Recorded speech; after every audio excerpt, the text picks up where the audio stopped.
I did a couple of them a different type of way. So number one, you have two groups, so I drew two circles of -3. So I put -3 in each of them. So how many do you have there total? -6. Thumbs up if that's what you got. If you didn't, fix it. Okay, then I have 6 groups of -1, so I drew 6 groups, and I put -1 in each. So how many do you have total? -6. -6. Thumbs up if you got -6. Okay. Then I used the commutative property for number 3, and I wrote 4 times -2. Everybody okay with that? If you kept it the same, you might have done 0 pairs. But I did 4 groups of -2, so I drew 4 circles, and I put -2 in each. So then how many is there total? -8. Thumbs up if you got -8. -8. Okay. Number 4, I kept it the same. It says take away one group of 5. I didn't have anything to take away, so I added 5 0 pairs. Now I can take away one group of 5. My 5 is positive, so I'm going to take away the positives. I'd be left with what? -5. Thumbs up if you had -5. Okay, if you didn't, fix it. Number 5, take away 4 groups of 2. Do I have anything to take away? Not to start with, so I added 8 0 pairs.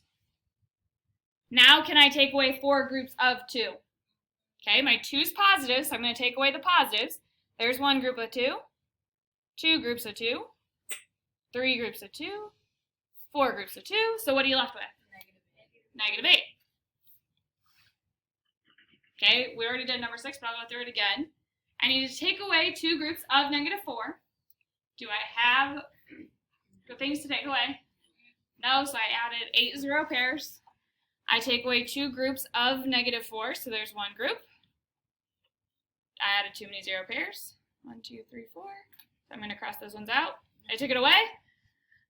What am I left with? 8 positives. You should have one because it was the one that we drew on the other page. Number 8, take away 6 groups of -2. Do I have 6 groups to take away? No, so I added 0 pairs. I added 12. Now, if I take away 6 groups of -2, I'm going to take away the negatives.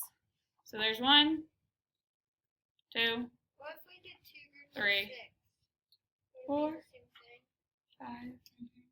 If you took away 2 groups of -6, yes, that would work too. Yep. So then I'm left with 12 positives. Okay. So what do your models show about removing sets of positive counters and removing sets of negative counters? So when I remove sets of positive counters, like on number 4 and 5, what was the end result? A negative answer, right? So removing negatives, you get a positive answer, correct? And then the second part of that question is removing sets of negatives. So on number 7 and 8, when I removed the negatives, I was left with positives. So I would say something to the effect of removing negatives equals a positive answer. So if you don't have this down, I'd write it down. Removing positives gives you a negative answer. Don't have that written down, I would write it down. I put how many of each positive or negative number.